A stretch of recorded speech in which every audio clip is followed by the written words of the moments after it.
The ground beneath Defense Minister Vextar. Feet shook violently as another massive explosion rocked the surface above.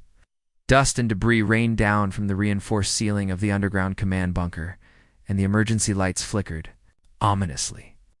Through the thick transpersonal windows, he could see the orange glow of his burning capital city reflecting off the cavern walls. "Minister, we're losing the Northern District," called out Communications Officer Zelenara, her voice tight with barely controlled panic. "The Korthok bombardment ships are systematically destroying every population center. They're not even bothering to demand surrender anymore." Vexter's forearms trembled as he gripped the command rail. His blue-scaled skin had gone pale, and his large yellow eyes were wide with horror. Just 3 months ago he had been complaining about delayed shipments and trade tariffs. Now he was watching his entire civilization burn. "Sir, incoming transmission from Admiral Cale Thorne," another officer announced. The main holographic display flickered to life, showing the reptilian face of the Korthok commander. His scarred features twisted into a cruel smile, revealing rows of razor-sharp teeth. Behind him, the bridge of his flagship was a monument to military might, with weapon displays and tactical screens showing the ongoing destruction. "Greetings, Zelani scum." Thorne's voice was like grinding metal. "I trust you're enjoying the fireworks. Trust. Your pathetic resistance ends now. Surrender unconditionally, and perhaps I'll allow 10% of your population to live as slaves." Vextar straightened his spine. "We will never surrender to butchers like you." Thorne's laugh was like breaking glass. "Butchers? No, Minister. We are artists, and your world is our canvas." The transmission cut out. Immediately, the bombardment intensified. Through the bunker's sensors, Vextar could see the massive Korthok dreadnoughts hanging in orbit like metallic vultures. Each ship was over 2 kilometers long, bristling with plasma cannons and missile batteries. They had appeared without warning, emerging from hyperspace in perfect formation, and had begun their assault within minutes. "Status report," Vextar demanded, trying to keep his voice steady. His military aide, General Krickstar, approached with a data pad. The old soldier's face was grim. "Sir, our outer colonies have all fallen. Nexus Prime, the mining stations on Kepler 7, even the research facility on Sigma Draconis. The Korthok fleet hit them simultaneously. No survivors." The words hit Vextar like physical blows. Millions of his people gone in a matter of hours. Families he had known personally. Scientists who had made breakthrough discoveries. Children who would never see another sunrise. "Our defense fleet?" he asked weakly. "Destroyed in the first wave? Admiral Quexron tried to mount a counterattack, but ... Krickstar's voice trailed off. "The Korthok weapons are far more advanced than our intelligence suggested. They cut through our shields like they weren't even there." Vextar closed his eyes, feeling the weight of his species' extinction pressing down on him. The Korthok Empire had been expanding for over 1,000 years, consuming entire civilizations and enslaving the survivors.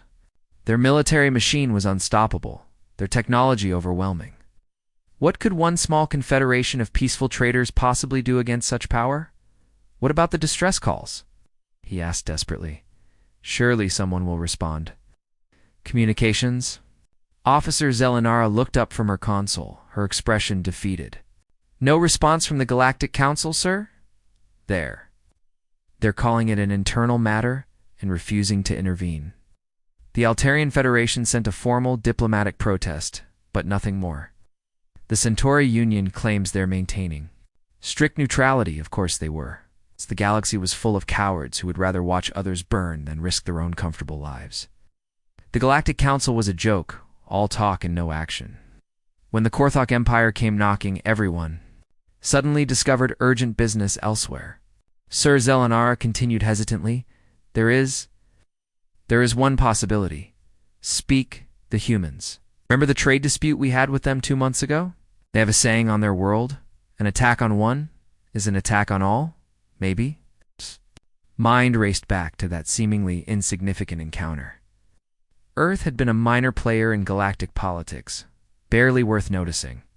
They had discovered faster-than-light travel only recently, and were still exploring their local star cluster.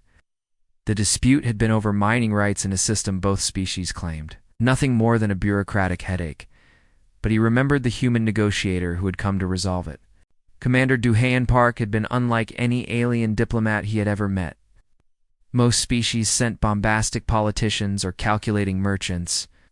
The humans had sent a soldier. Park had been quiet, almost boring in his politeness. He had listened carefully to both sides, asked thoughtful questions, and proposed a fair solution that satisfied everyone. But Vexstar remembered his eyes most of all. They were the eyes of someone who had seen terrible things and survived them. There had been depths there, hidden currents of strength that most people missed. "I remember him," Vexstar said slowly. "There was something different about the humans. They weren't like the other species." "Should we send a message, sir?" Zelenara asked.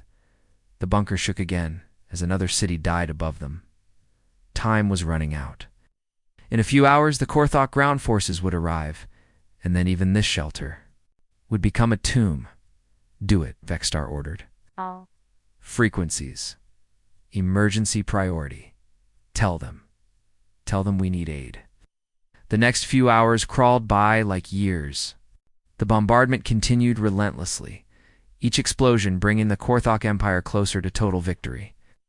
Vexstar watched his world die piece by piece, wondering if the humans would even receive their message, much less respond to it then. Just as hope began to fade entirely, a simple transmission came through the static. "Help is coming. Admiral Minho Choi, Earth Defense Command." 3 simple words that would change the galaxy forever. Admiral. Kale Thorne's massive claws clicked against the armrest of his command throne as he watched the third Zilani world of the day disappear under a blanket of fire. The bridge of his flagship decimator was a cathedral of destruction, its black metal walls lined with weapon displays and holographic battle maps showing the systematic annihilation of an entire civilization. "Beautiful, isn't it?" Thorne hissed, his forked tongue tasting the air. His scarred reptilian face reflected the orange glow of burning cities on the main view screen. "Watch how they scatter like insects when the plasma torpedoes hit their population." Centers. His tactical officer, Commander Vexskrin, stood at attention beside the command throne. The younger Korthok scales were still bright green, unmarked by the ritual scars that decorated veteran warriors. "Sir, the Zilani defense platforms are offering minimal resistance. Should we preserve them for salvage?" Thorne's yellow eyes glowed with predatory hunger. "Destroy everything. The Empire doesn't need their primitive technology. It takes slaves, not toys." On the tactical display, red dots representing Korthok warships moved in perfect formation across the star system. Each ship was a monument to 1,000 years of conquest, their hulls decorated with the symbols of fallen civilizations. The decimeter itself was over 3 kilometers long, its hull bristling with enough firepower to crack a planet's crust. "Resistance is pathetic," Vexskrin growled, watching as the few remaining Zilani fighters were swatted aside like gnats. "These creatures barely fight back. Where is their warrior spirit?" "Extinct," Thorne replied with satisfaction. "The Zilani are traders and scientists, not warriors. They've grown soft from centuries of peace. This is why the Empire rules, and they kneel." The main screen shifted to show ground footage from the planet's surface. Korthok landing craft were depositing thousands of armored soldiers into the burning cities. The reptilian warriors moved with mechanical precision, herding terrified civilians into containment areas. Their plasma rifles made short work of any who resisted. "Status report from the surface," Thorne demanded. "Excellent progress, Admiral," reported his communications officer. "General Zarthak reports over 2 million Zilani captured for processing. The strongest will be sent to the labor camps on Nexus Prime. The rest." He made a dismissive gesture. Thorne nodded approvingly. This was how the Empire had conquered half the galaxy. Swift, brutal, and complete. No mercy, no negotiations. No second chances. As the strong survived to serve, the weak were eliminated. It was the natural order of the universe. "Admiral," the sensor operator called out, "we're detecting some unusual readings at the edge of the system." "Elaborate." "Strange energy signatures, sir. It's almost like hyperspace distortions," but the patterns are unknown. Our computers can't identify the source. Thorne's eyes narrowed. Zilani, reinforcements? It's impossible, sir. We've confirmed the destruction of their entire fleet. These readings are ... different. Probably sensor ghosts, Vexgrin suggested. The plasma bombardment sometimes creates false readings. Thorne dismissed the concern with a wave of his claw. Continue the assault. Nothing can challenge the might of the Empire. Meanwhile, millions of kilometers away in the cold depths of space, the human stealth frigate Soul's Edge drifted silently through the asteroid field. Its hull was matte black, designed to absorb sensor beams rather than reflect them. To the Korthok fleet, it was invisible, just another piece of space debris. Chief Sensor Operator Sa Young Kim sat hunched over her console, her dark eyes reflecting the green glow of her displays. Her fingers moved across the controls with practiced precision, adjusting sensors to penetrate the Korthok ship's defensive screens. Every few seconds, she would pause to record another piece of data, building a complete picture of the enemy fleet. Getting all of this, Jinwoo? She whispered to her communications officer. Lieutenant Choi Jinwoo nodded, without looking up from his station. Every byte of data is being transmitted back to command.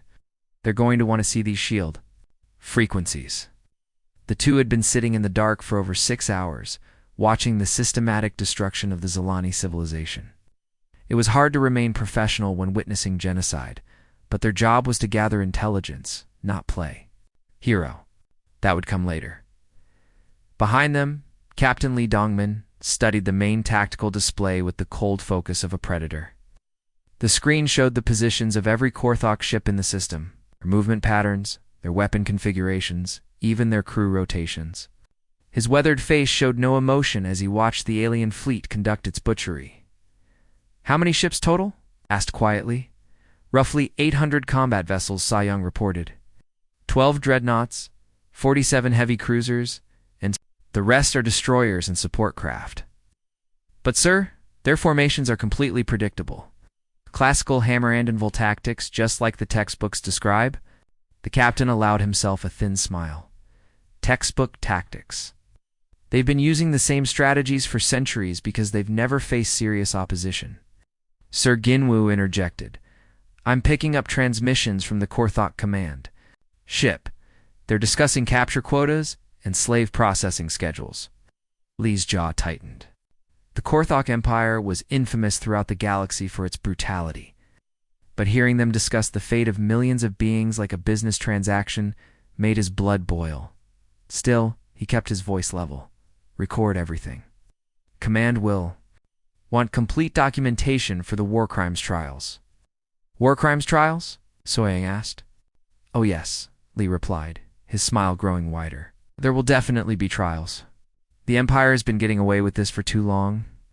On the main screen, another Zilani city vanished in nuclear fire. The captain watched impassively, but his knuckles were white where he gripped the armrest of his chair. Sir, Ginwoo said suddenly, I'm detecting massive hyperspace signatures approaching from the outer system. It looks like, oh my God. What is it, sir? It's the fleet. The entire Earth Defense Force is dropping out of hyperspace. All 12 battle groups. Lee's grim smile transformed into something much more dangerous. Signal Admiral Choi. Tell him the Soul's Edge has completed reconnaissance. Target packages are ready for distribution. Sa Young looked up from her sensors, her face pale. Sir, the Korthok ships are starting to react. They're detecting the hyperspace signatures. Let them, Lee said coldly. It's too late for them now. They wanted to show the galaxy what happens when you face the Korthak Empire. He stood up, his eyes fixed on the tactical display. Now they're about to learn what happens when you face humanity. The Soul's Edge began to move, its stealth system still active as it positioned itself for the coming battle. In the distance, space itself began to tear open as the largest fleet in human history prepared to emerge from hyperspace. The Korthok Empire was about to learn that they were no longer the apex predators of the galaxy. The first sign something was wrong came when every Korthok sensor array in the system started screaming at once. Warning lights flashed across the bridge of the decimator, as Admiral Thorne's crew scrambled to understand what their instruments were detecting. "Sir, massive hyperspace disturbances," shouted the sensor operator, his voice cracking with panic. "Energy readings are off the charts."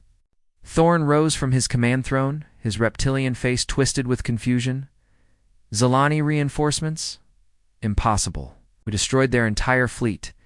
"No, sir. These signatures are completely different. The energy patterns.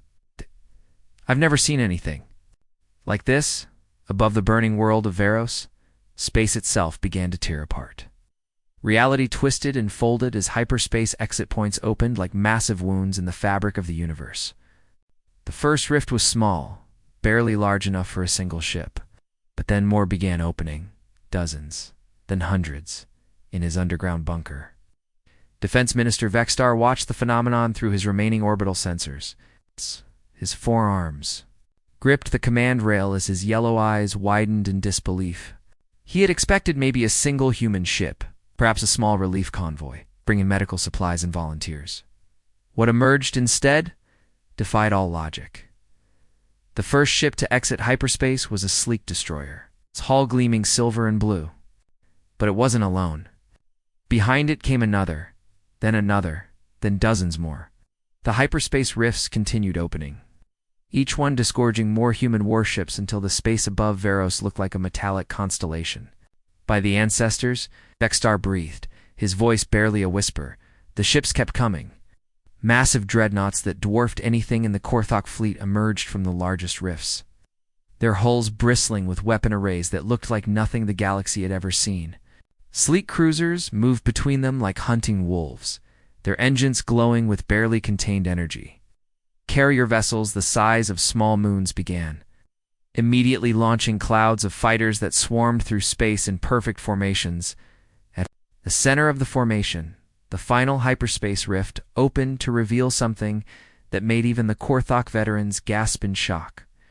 The human flagship Inchin was a kilometer-long monster that looked like it had been forged in the heart of a star. Its hull was pure black, covered in armor plating that seemed to absorb light itself.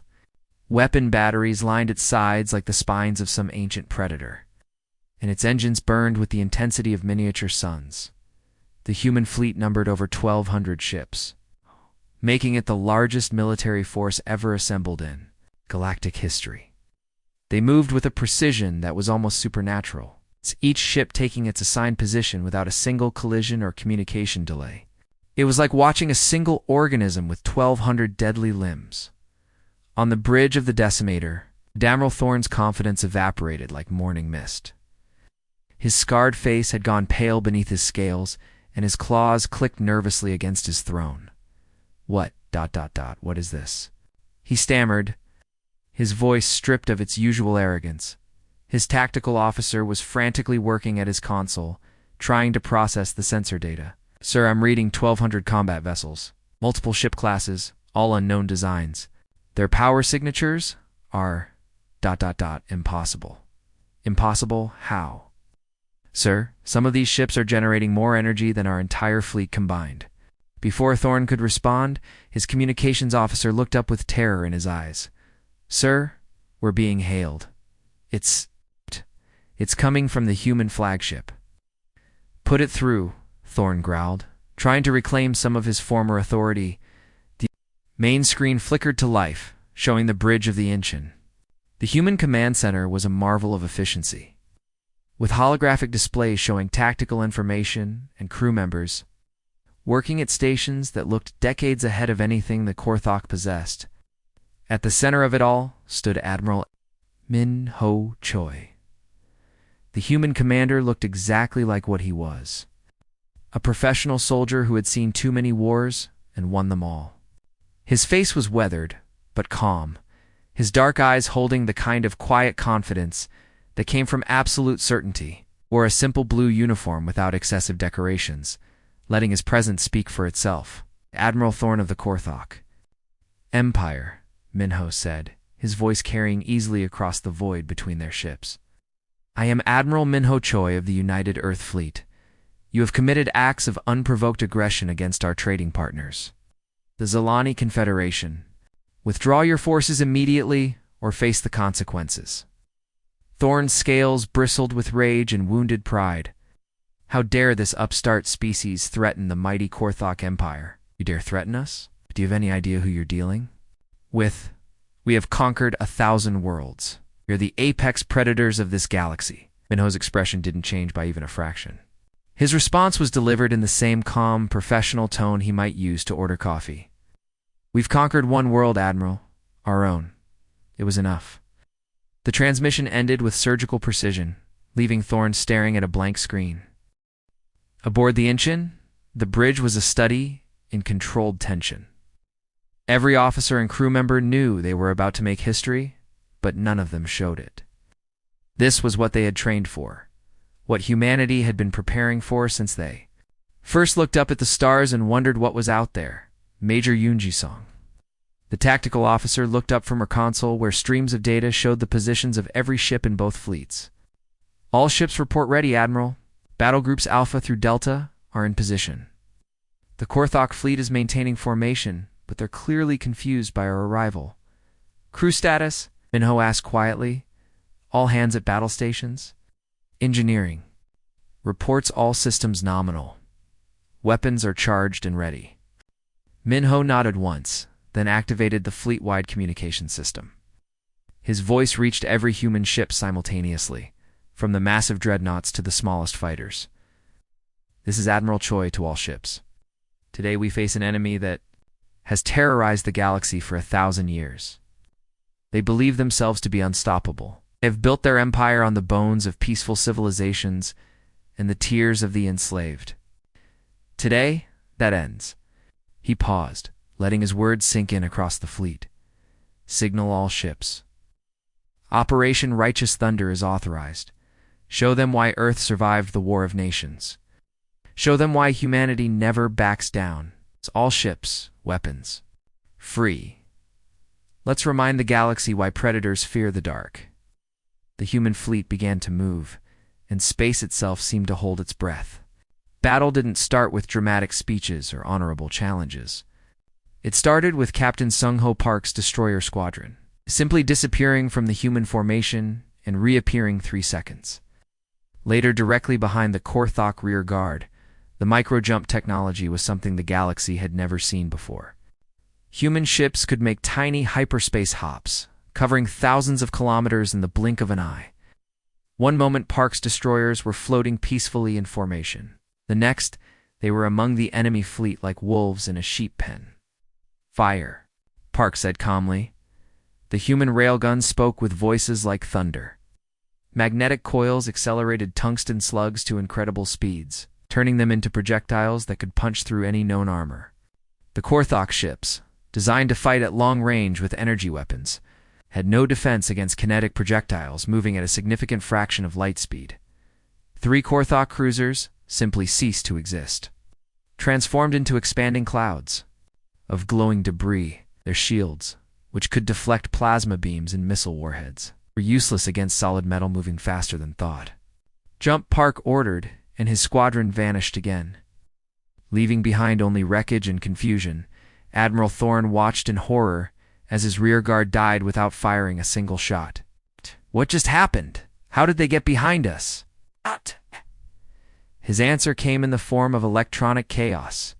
Commander Hajin Lee's stealth frigates had been drifting silently through the system for hours, positioning themselves near every Korthok communication, relay, and command satellite. Now they struck simultaneously.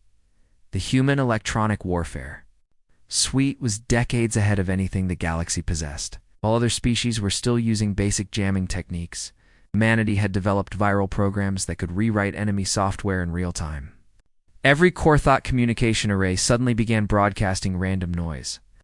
Their targeting computers started seeing phantom ships, and their navigation systems decided that up was down. Sir, we've lost all communications with the outer squadrons. Thorn's tactical officer screamed, his claws clicking frantically over controls that no longer responded properly. How is that possible? Thorn roared. The answer came screaming out of the void at Mach 15. Captain Jae-Soon Kim led his fighter, winging a diving attack that would have made his ancestors proud. The human fighters were small, fast, and deadly. each one piloted by someone who had trained since childhood for this moment. Kim's fighter was a work of art. Its sleek hull painted with the Korean flag and the motto "First to Fight" in both Korean and English. His targeting computer locked onto a Korthok destroyer that was trying to bring its weapons to bear on the human fleet. "Fox 3, he announced, launching a missile that immediately began thinking for itself. The smart weapon dodged defensive fire, adjusted its trajectory 3 times, and punched through the destroyer's bridge like a spear through paper. Behind him, his wingman followed suit. 24 fighters took on a ship designed to destroy entire planets, and the ship lost. Its hull cracked open like an egg, spilling atmosphere and bodies into the void. "This is Falcon Leader," Kim reported to the fleet. "Target is neutralized. Moving to next objective." The human fighters moved like nothing the galaxy had ever seen. Where other species relied on overwhelming firepower or superior numbers, humanity used coordination and tactics that seemed almost supernatural. They struck in perfect formation, each pilot knowing exactly where every other fighter would be at any given moment. Within minutes, the space around Veros was filled with burning Korthok ships. The mighty empire that had terrorized the galaxy for a millennium was being systematically dismantled by beings they had considered insignificant. But the real shock came from the planet's surface. Marine. Colonel Minsuyu's drop pods fell through the atmosphere like meteors, their heat shields glowing white-hot as they punched through the planet's defensive screens. The Korthok ground forces barely had time to look up before the pods crashed into their positions with the force of artillery shells. The pods split open like deadly flowers, each one disgorging 8 fully armed human marines. These weren't the peaceful traders and diplomats the galaxy knew. These were warriors bred from 10,000 years of constant warfare on a planet that had tried to kill them since birth. Sergeant Yuuzhan Han rolled out of her pod with her plasma rifle already firing. The weapon was a human improvement on captured alien technology, modified to be more reliable, more accurate, and much more deadly. Her first shot took down a Korthok soldier who had been twice her size. Her second eliminated his squad leader. "Marines, advance." Colonel Yu's voice cut through the battle noise. "Remember your training. Stay low, move fast, and show these lizards what Earth breeds." The human assault was terrifying to witness. Marines moved like ghosts through the battlefield, using cover that the Korthok couldn't even see, striking from angles that should have been impossible, and coordinating their attacks with a precision that seemed almost mechanical. "These humans fight like demons," screamed a Korthok ground commander. Just before Sergeant Han's rifle sent him to join his ancestors, the Korthok Empire had conquered 1,000 worlds. But they had never faced anything like humanity. Every other species they had encountered fought like civilized beings, with rules and limitations and concepts of honor. Humans fought like they were trying to prevent the extinction of their entire species, because that's exactly what they were doing. Within 3 hours, the human ground forces had broken the back of the Korthok occupation. Within 6 hours, the orbital fleet was scattered wreckage drifting through space like tombstones. Admiral Drone found himself trapped on his flagship as human boarding parties cut through his ship like surgeons' knives. Commander Borm Shin led the assault team that finally reached the Decimator's bridge. Her armor scorched from battle, but her eyes blazing with determination. "Surrender," she ordered, her weapon trained on the reptilian admiral. Thorn's claws were bloody from trying to fight beings who moved faster than his eyes could follow. As the restraints locked around his wrists, he asked the question that would haunt him forever. "How? How did your small, unknown species become so powerful, Commander?" Shin's visor retracted, revealing a face that was young but already marked by too many battles. Her answer was delivered with the calm certainty of someone stating a basic fact. "We had good teachers, Admiral. War, famine, plague, death, they all visited Earth throughout our history. We learned from each one. We learned that the universe doesn't care about fair fights or honorable combat. We learned that when someone threatens your family, your home, your people, you don't just fight back. You make sure they can never threaten anyone else ever again." The age of Korthok dominance was over. The age of human protection had begun. 3 months after the battle that changed everything, Varos looked like a completely different world. Where once there had been smoking ruins and devastated cities, now gleaming towers reached toward the sky like crystal spears. The human construction fleets had arrived just days after the last Korthok ship fled the system, bringing with them technology that seemed almost magical to the Zilani. Admiral Ji-Hoon Kong stood on the observation deck of his command vessel, watching as another city district came online. The human construction ships were marvels of engineering, each one capable of fabricating entire buildings from raw materials in a matter of hours. What had taken the Zilani centuries to build, humanity restored in weeks? Status report. Kang requested from his chief engineer. Sir, the capital city is now at 90% capacity. The orbital defense platforms are fully operational, and the new shield generators are running at peak efficiency. We should have the outer colonies restored within the next 2 weeks. Kong nodded with satisfaction. This was what humanity did best, not just destroy their enemies, but heal the wounds left behind. The Zilani had called for aid, and Earth had delivered far more than they had ever imagined. Meanwhile, halfway across the galaxy on the neutral world of Kepler Station, history was being made in a different way.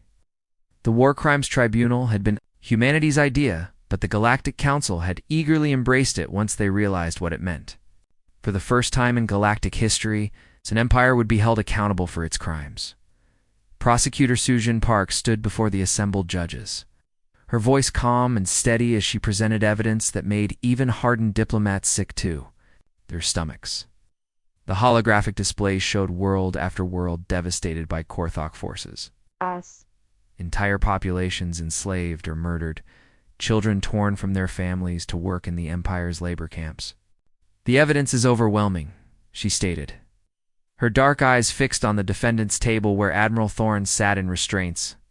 The Korthok Empire has committed systematic genocide against 47 different species over the past century alone.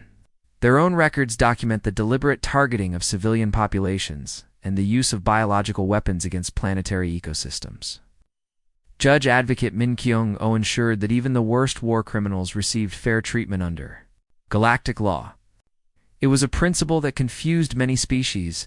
Why show mercy to those who had shown none? But humanity understood that justice without fairness was just revenge, and revenge solved nothing. The defendant has the right to legal representation, Oh announced.